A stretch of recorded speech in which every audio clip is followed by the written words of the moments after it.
Yung next na message natin for you, Virgo. Good, wow, grabe. Napawaw na lang ako, no? Good fortune, mga kapiksi. Ito ay swerte. Invite the magic in your life, okay? So, imay nyo na to, guys, no? Magandang, again, another wonderful message sa pagpasok ng 2024. Swerte, January 2024. Unang buwan ng taon. Unang buwan pa lang, 'di ba? Swerte agad yung papasok sa inyo, guys. So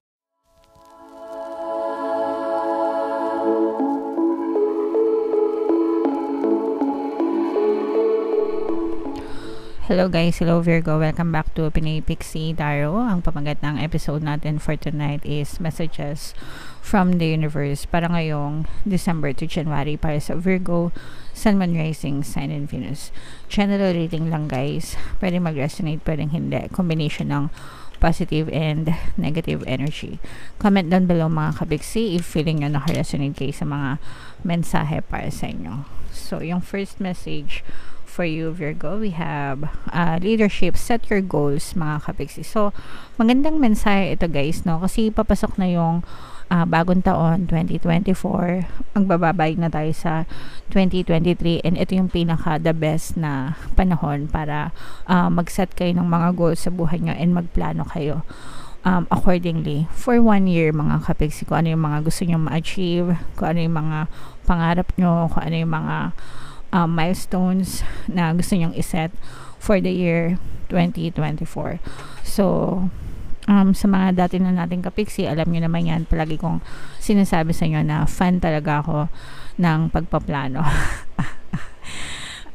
Mahilig talaga ako magplano. So, yun din yung gusto kong iparating sa inyo, guys. Maganda kasi yung natatrack nyo, no? Nagsaset kayo ng goals and then natatrack nyo kasi kung nagkakaroon ng progress sa buhay nyo or hindi. And ma-realize nyo or ma-assess nyo kung ano yung nagwo-work sa inyo and kung ano yung hindi nagwo-work and kung ano pa yung mga dapat nyong bigyan ng atensyon, mga kapiksi, para mag-manifest yung mga desires nyo, okay?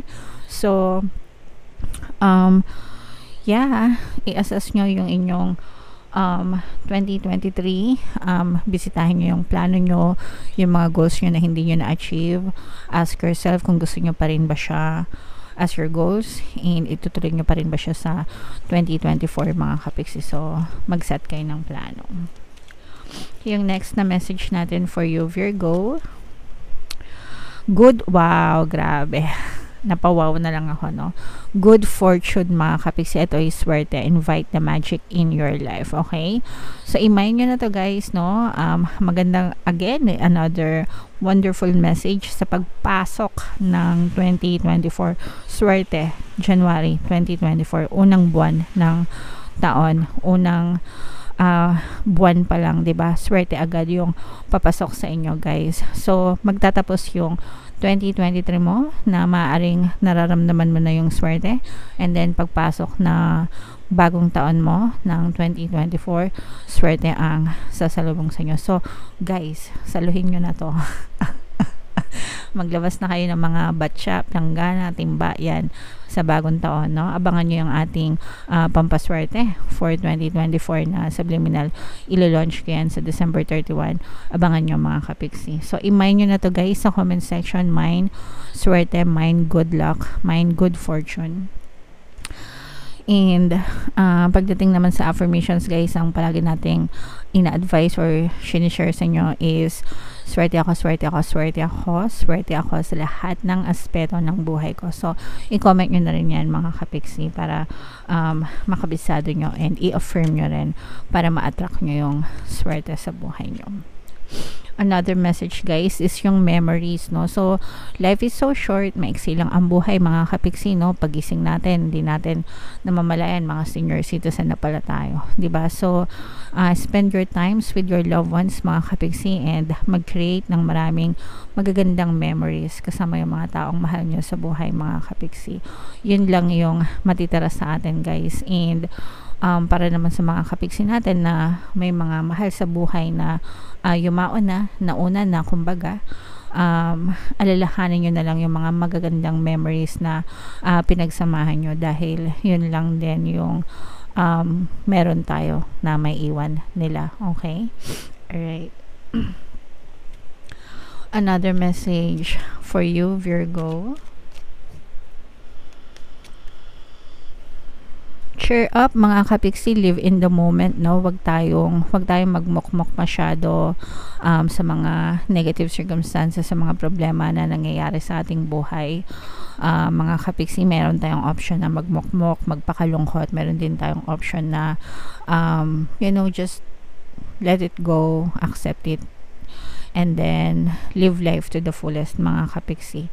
Ang importante is buhay pa tayo, ang importante is nakaka-survive pa tayo. And it's already a gift, no?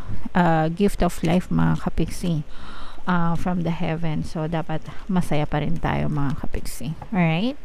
Yung next message, Virgo, Dove, take a leap of faith, mga kapiksi. Ito yung maganda rin itong mensahe dahil bagong taon nga, no? 2024. So, kung meron kayong mga gustong gawin sa buhay nyo, guys, mga hindi nyo pa nagagawa, mga gusto nyong gawin before na wala kayong time, wala kayong panahon, baka ito na yung tamang pagkakataon para i-revisit nyo yung mga gusto nyong gawin and magkaroon kayo ng tapang and confidence sa sarili na gawin yung mga bagay na gusto nyo.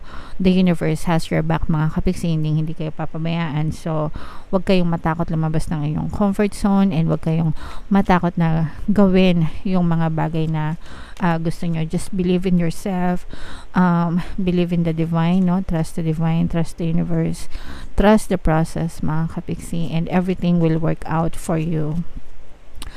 So, i-comment nyo na rin yan sa comment section, mga kapiksi. Everything is always working out for me. Everything is always working out in my favor para talagang pabor palagi sa inyo yung mga bagay na gagawin nyo. Alright? And then, letting go, mga kapiksi. Another message ito. Medyo marami-raming zodiac sign yung nakakuha ng mensahe na ito, no? Pero ito'y mensahe sa inyo, guys, na magbabay na kayo sa 2023. Magbabay na kayo sa mga negative na sitwasyon, circumstances na nangyari sa buhay nyo ngayong 2023. Huwag nyo nang parusahan yung sarili nyo. Huwag nyo nang baunin, no? Sa 2024. You have to accept it, tanggapin ng maluwag sa kalooban, matutong magpatawad, alisin yung mga galit sa puso, guys, and kailangan love lang, okay? And kasi yung mga negative emotions, guys, nakakapangit yan, nakaka-wrinkles yan, at the same time, kayo lang din yung magsasuffer, no? So, hindi nyo naman deserve na mag-suffer sa mga kasalanan na ginawa ng ibang tao sa inyo. Deserve nyo maging masaya. So, alisin nyo yung mga galit sa dibdib nyo and focus on love and light, mga kapiksi. Alright? Okay. So, yeah. Yan yung mga messages para sa inyo, Virgo. Tingnan natin tong additional na message for you. Shuffle ko to, guys. Habang sinashuffle ko to, panoorin nyo muna tong video natin regarding sa ating paano mag-manifest ng abundance video course. Kapiksi, sawa ka na ba sa mga struggles at hirap sa buhay mo? Masipag ka ba at masikap sa buhay ngunit hindi ka pa rin umaasenso? Ilang beses ka na bang nag-attempt magnegosyo at mag-invest pero palagi ka pa rin nalulugi? Sa pagkakataon na ito ay maaaring may subconscious beliefs ka na nagiging balakid sa iyong pag-unlad at pagyaman. Introducing, paano mag-manifest ng abundance video course.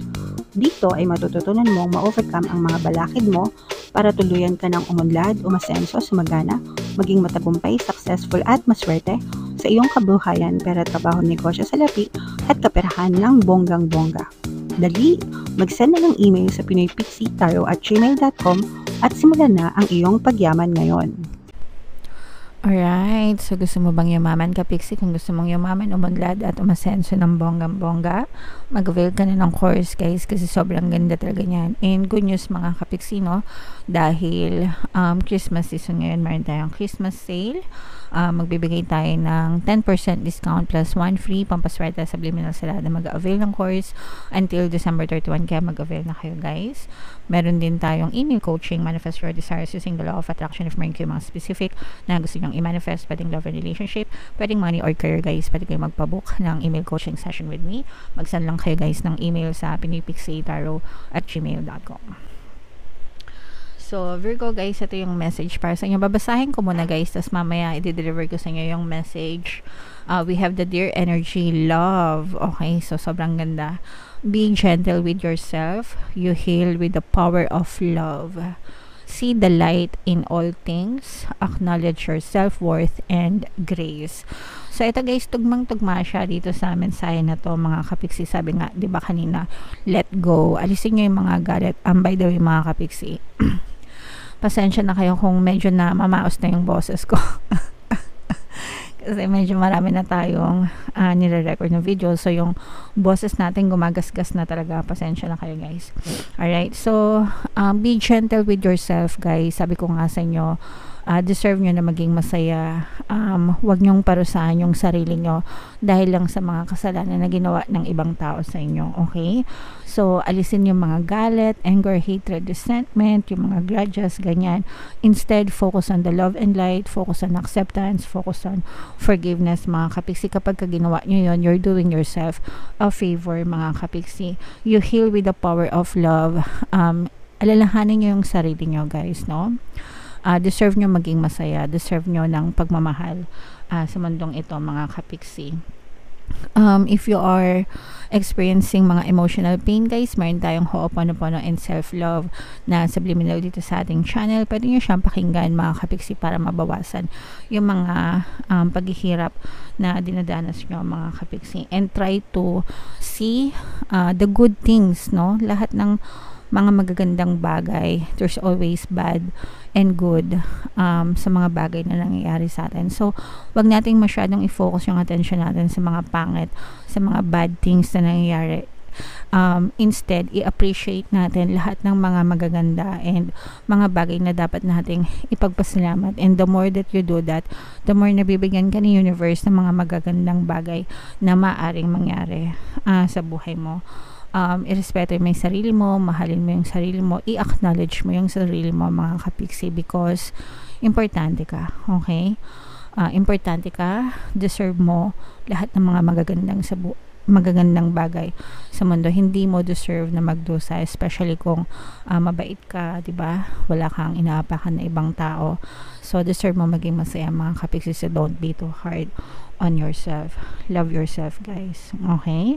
Alright, so yeah, comment down below, mga kapiksi, if naka-resonate kayo sa mga messages para sa inyo.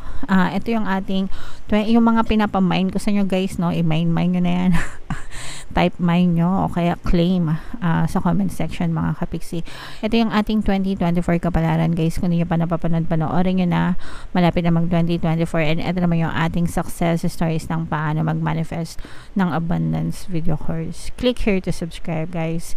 Thank you for liking, sharing, and subscribing, and see you again next time. I love you all. Have a nice day. Bye-bye.